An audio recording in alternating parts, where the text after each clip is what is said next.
Exercise 11.2 question number 10.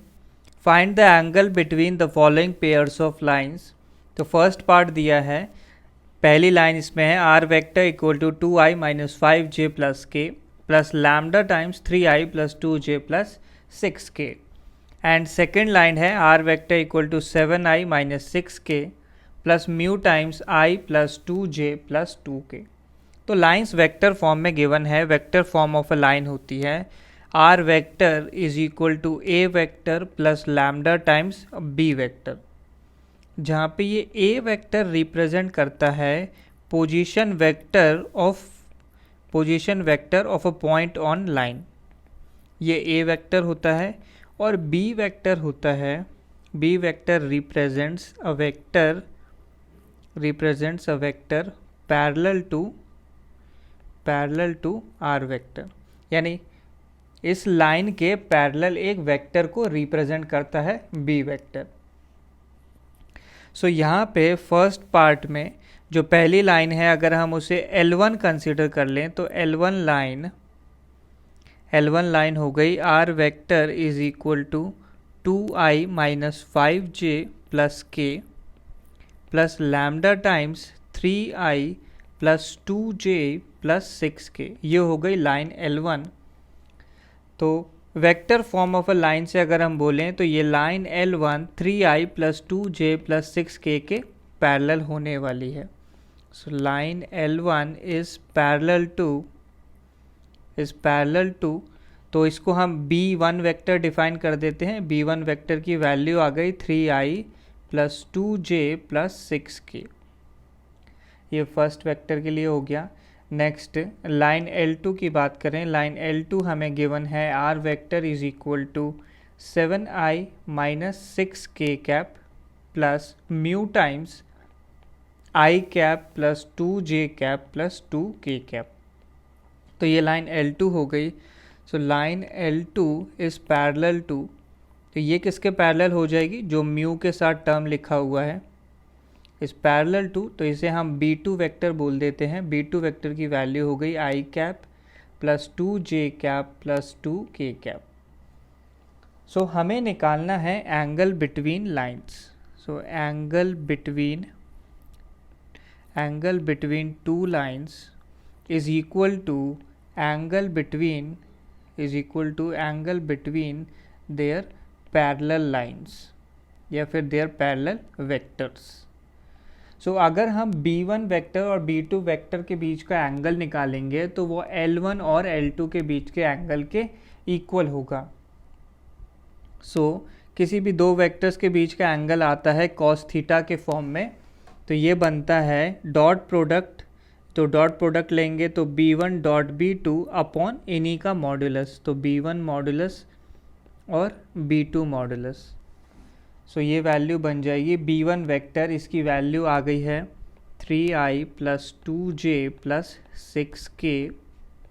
इसका dot करना है B2 वेक्टर के साथ जो हो जाएगा i cap plus 2j cap plus 2k cap divided by इन्हीं का मॉडुलस आएगा. तो पहला हो गया √3 square plus 2 square plus 6 square into root of 1 square plus 2 square plus 2 square.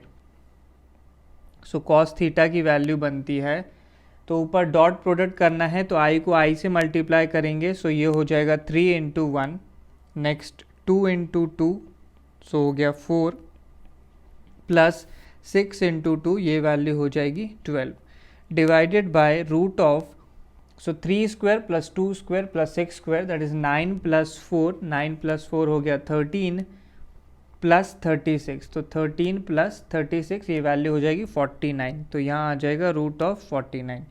Next बनता है root of 1 square 1 plus 4 5 plus 4 is 9, तो ये हो गया रूट ऑफ 9. तो 12 प्लस 4 हो गया 16, 16 प्लस 3 इज 19, तो ये आ जाएगा 19 अपॉन रूट 49 हो गया 7 और रूट 9 हो गया 3, तो ये बनता है 19 अपॉन 21. सो कॉस थीटा की वैल्यू हमारे पास आ गई है 19 अपॉन 21. इसका मतलब थीटा की वैल्यू हो जाएगी कॉस इनवर्स 19 अपॉन 21. सो यहाँ से हम बोल सकते हैं angle between L1 and L2, तो जो फर्स्ट पार्ट है उन दो लाइंस के बीच का एंगल आ गया, एंगल इज cos इनवर्स 19/21। अब नेक्स्ट सेकेंड पार्ट में भी हमें दो लाइंस गिवन है। पहली को हम बोल लेते हैं L3 लाइन है r vector is equal to 3i plus j minus 2k। तो इस पार्ट से हमें कोई मतलब नहीं है, हमें लैम्डा के साथ वाले पार्ट से मतलब है। तो लैम्डा के साथ है i cap minus j cap minus 2k cap. तो क्लियरली जो लैम्डा के साथ वाला टर्म है, लाइन जो है इसके पैरेलल होगी। So we can say that line L3 is parallel